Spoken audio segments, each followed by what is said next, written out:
నమస్తే. ప్రస్తుతం తెలంగాణలో పరిపాలన ఎట్లా అనిపిస్తుంది? ఏమో ఇప్పుడైతే ఏం కనిపిస్తలేదు. ఇంకా ముందట ఏముందో తెలియదు. అంటే ఇప్పుడు వరకు చూసుకుంటే రైతు రుణమాఫీ అని చెప్పేసి మొన్న 18 తారీఖు అయితే 2 లక్షలు మాఫీ చేసిండు రుణమాఫీ. మరి అయ్యిందంటారా అందరికి 2 లక్షలు? ఏమో మాకైతే కాలే మరి. ఆ. మరి ఉచిత కరెంట్ వస్తుందా? లేదు, అది కూడా లేదు. మరి ఏం రానప్పుడు ఏం పాలన చేస్తున్నారు? అదే మీకు తెలియాలి, ఇక మీకు తెలియాలి, ఆయనకి తెలియాలి, మాకేం తెలుస్తుంది చెప్పు. మరి నువ్వు ఓటు వేసినావు కదా? ఓటు వేసిన, ఇంతకు ముందు కూడా వేసినాం ఓటు. ఎందుకంటే రాజీవ్ గాంధీ మా ఫేవర్. అట్లానే ఫేవరెట్ చూసి చేస్తారా లేకపోతే పరిపాలన చేస్తారులే, పరిపాలన కూడా చేసిరు అప్పట్లో. ఉన్నది కానీ ఒకటి బస్సు ఫ్రీ పెట్టి ఒకటి చాలా ఇది చేసిండు. అది అంటే బస్సు ఫ్రీగా పెట్టడం వల్ల మీ ఇంట్లో ఆడోళ్ళకి కూడా ఖర్చు తగ్గుతుంది కదా? డైలీ మాత్రం వెళ్ళరుగా అమ్మా.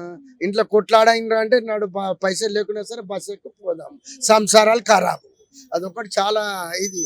నిత్య సౌదలు తక్కువ చేస్తే చాలా బాగుంటుండే. రోజు 400 కోట్లు పెట్టడము చాలా ఇది. రైతు రుణమాఫీ కూడా చేస్తున్నారు. ఏడమ్మా ఇంకేడా ఇంకా కొంచెం